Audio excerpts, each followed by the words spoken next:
Bueno, seguimos con el doctor Natalio Botana. Lo había invitado también a Manuel Moray Araujo, pero lo estuvimos esperando, no llega, teníamos que empezar a grabar. Si llega, ya les pedí a los chicos, a los productores, que lo incorporen al grupo. ¿Qué le parece, Me doctor? parece muy bien. Pero empezamos con usted. Si llega bien y si no, tenemos media hora solos para charlar. Bueno, si me soportan, estoy aproveche que tenemos tiempo para decir un muy montón de contento. cosas. Lo invité por la aparición de su nuevo libro, La libertad política y su historia.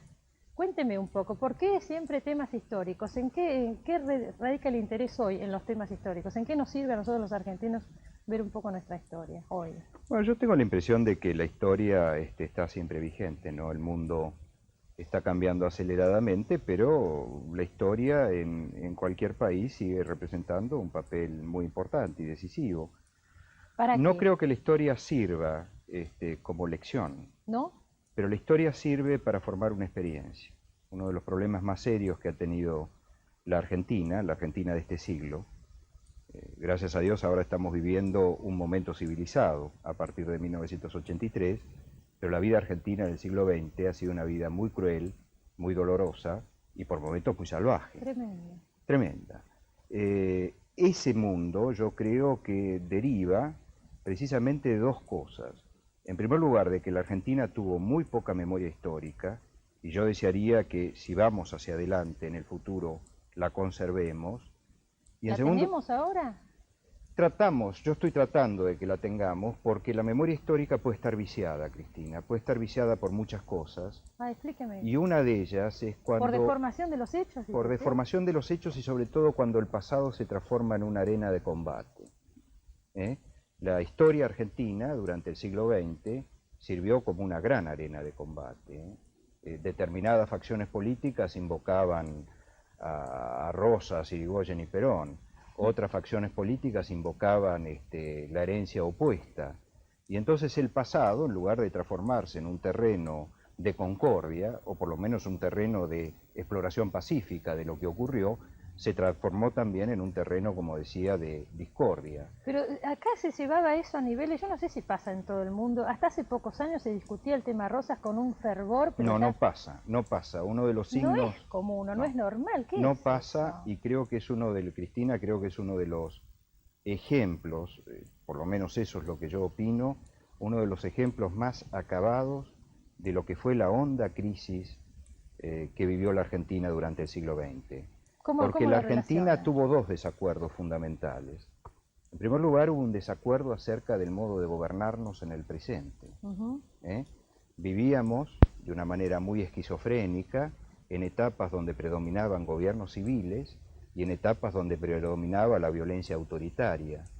Y ninguno de esos fórmulas de legitimidad, como se las llama, lograban sobrevivir.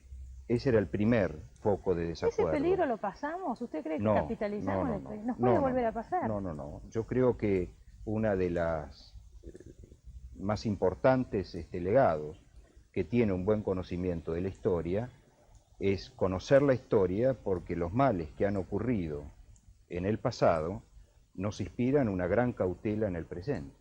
Ahora, usted se refería a este periodo como el periodo más cruel y sanguinario en nuestra historia. ¿No hubo nunca ningún periodo que usted considere equivalente? Yo diría lo siguiente, yo creo que la Argentina tiene dos momentos de mucha violencia.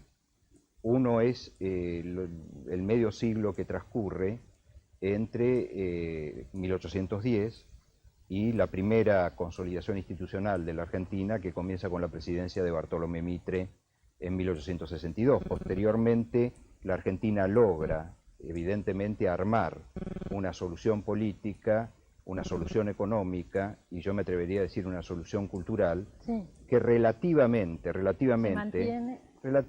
lo que eran otras situaciones en el mundo, nos da una posibilidad de ser una comunidad civilizada.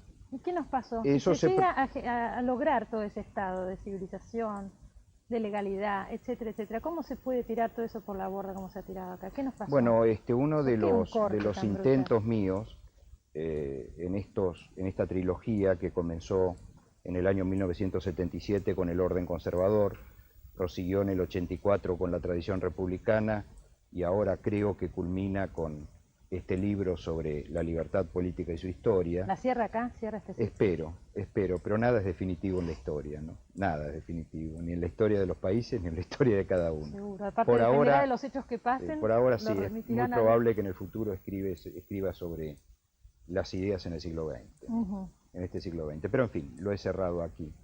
Yo diría que la gran preocupación que tuve cuando inicié esta pesquisa, esta investigación, es interrogarme sobre dos cosas clásicas en el argumento histórico, porque la Argentina, en su pequeña historia, al fin de cuentas no es tan larga, resume los dos momentos que los historiadores clásicos siempre fotografiaron o retrataron, ¿no? El momento del ascenso, José Luis Romero, un gran historiador argentino, lo llamó eso la aventura del ascenso, la Argentina entre 1870, 1880 y 1930, la Argentina de la inmigración, la Argentina promesa del mundo, y el otro momento que es el momento de la declinación, ascenso y declinación.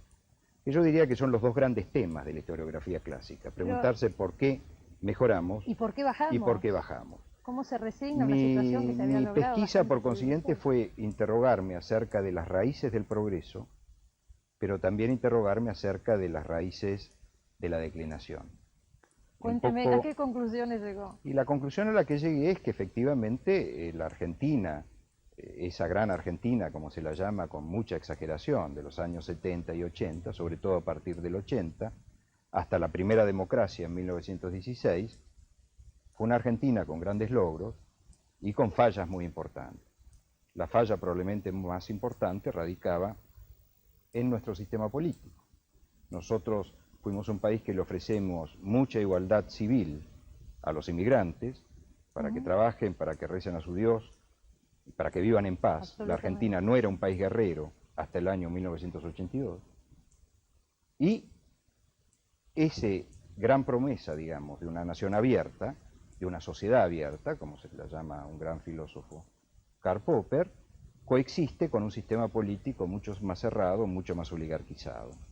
De modo tal que no hubo durante todos esos periodos de formación de la Argentina una incorporación de las nuevas camadas de inmigrantes y de las nuevas generaciones por el otro lado, a la vida se decía política. que venía el inmigrante a hacer la América, que acá era fácil, que podía crecer, y en realidad pasó. Venía a ser la América en la sociedad civil, venía a ser la América en el barrio, venía a ser la América en la familia y en la fábrica, pero la política estaba apartada. Y la Argentina intentó saldar esa deuda, y con mucha ambición para la época, que fue la gran reforma política de 1912 y 1916. Ese es el tema del orden conservador, de mi primer libro de 1977. Se llegó a esa reforma política. Usted, espere un poquito, porque para ir clarificando cada etapa, ¿usted considera entonces que la no integración del inmigrante a la clase política fue uno de los primeros?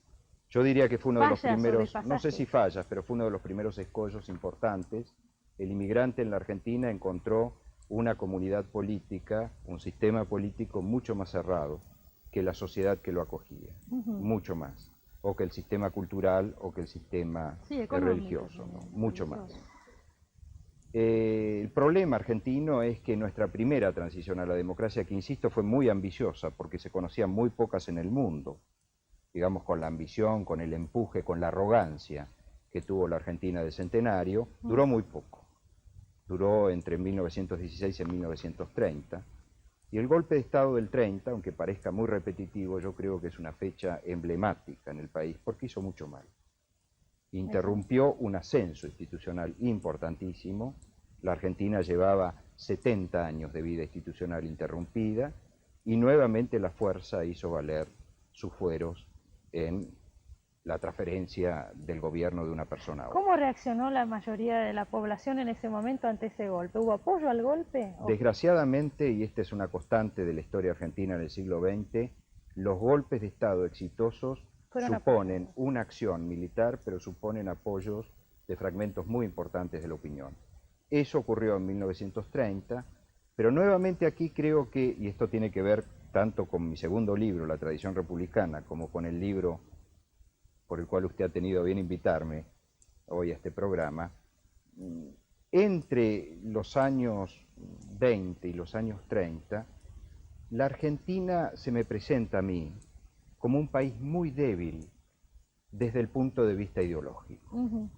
Fíjese una cosa que interesante, siempre nos presentamos como el espejo europeo, ¿no? Que yo creo que es una cosa muy discutible y muy superable, pero vamos, éramos el espejo europeo. Por lo menos en el modelo, ¿no? En el modelo, muy bien.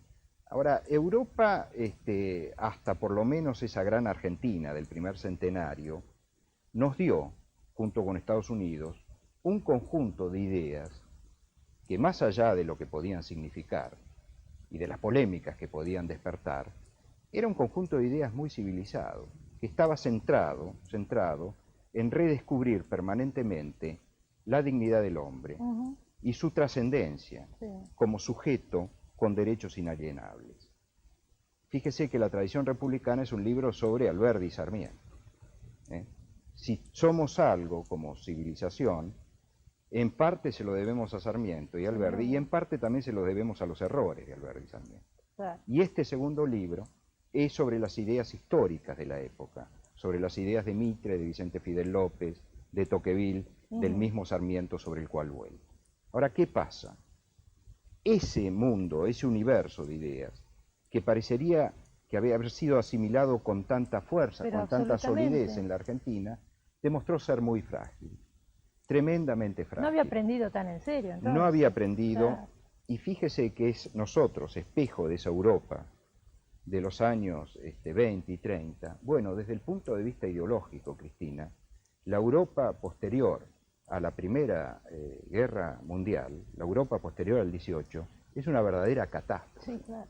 Porque la Europa posterior al 18 es la que incuba, lo que yo no me cansaré de repetir, es el gran mal del siglo XX.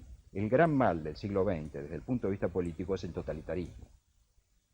Es la matanza en masa. Y ahí también empezamos a incorporar. Todo lo que viene de afuera lo fuimos incorporando. Y ahí yo creo que hubo un problema muy serio en la Argentina que toca, digamos, a las dos grandes constelaciones, ideológicas en las cuales se dividía el mundo. Divide a la derecha y divide a la izquierda. No se olvide que en el año 1924, quien proclama la hora de la espada en la meseta de Ayacucho, en el centenario de la batalla de Ayacucho, es Leopoldo Lugones. Y Leopoldo Lugones en la Argentina de ese entonces era un poeta muy popular. Ese poeta popular, y aquí viene nuevamente el problema de meditar acerca de la responsabilidad de los intelectuales, ese poeta popular pide que manden los militares por la fuerza, creando, son sus palabras textuales, una nueva aristocracia. Por un lado tiene razón, por el otro lado me da un poco de gracia, no sé si reírme o llorar, pensar el peso que tenían los intelectuales en ese momento. Los políticos eran a la vez intelectuales, cosa que se ha cortado. Ahora hay una división bastante tajante entre políticos e intelectuales. Bueno, pero eso pasa en todo el mundo. Eso pasa en todo el mundo, aunque hay excepciones. Hay excepciones. Hay excepciones, pero cada vez Pero me parece que son seres o más integrados, más completos, ¿no? Lo que pasa es que hay un gran momento de la vida parlamentaria, sobre todo en el mundo europeo, y la Argentina es reflejo de el momento de Alberdi, el momento de Mitre, el momento de Sarmiento, en el cual realmente esos hombres de Estado son todo a la vez. Sí, de todo. Son todos. En primer lugar, Sarmiento es, perdón por esta incursión en el terreno literario, yo creo que es el gran escritor argentino en prosa del siglo XIX. Muchos críticos están de acuerdo conmigo. Pero fíjese el caso de Mitre. Mitre gobernó, Mitre escribió una historia muy respetable, aún para los estándares actuales. Mitre traducía poesía, Mitre leía, en fin, la imagen un poco platónica, me atrevería a pensar, de una suerte de magistrados republicanos integrales.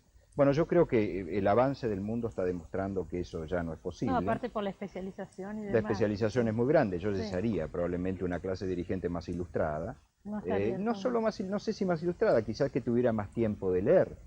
Pero bueno, ahí soy bastante prudente y cauteloso. Bueno, siga para adelante que el programa se nos está pasando. Se nos está pasando. Quiero que llegue hasta ahora. Y quiero que llegue hasta ahora. Pero pregúnteme algo sobre ahora. Me viene muy bien por el momento lo que me está contando. ¿Qué pasa con el peronismo? Vamos por partes. Bueno, yo no sé, usted me está proponiendo un recorrido sobre este siglo XX. Pero empezó solito. Y yo le diría que mi especialización historiográfica llega más bien hasta los años 30.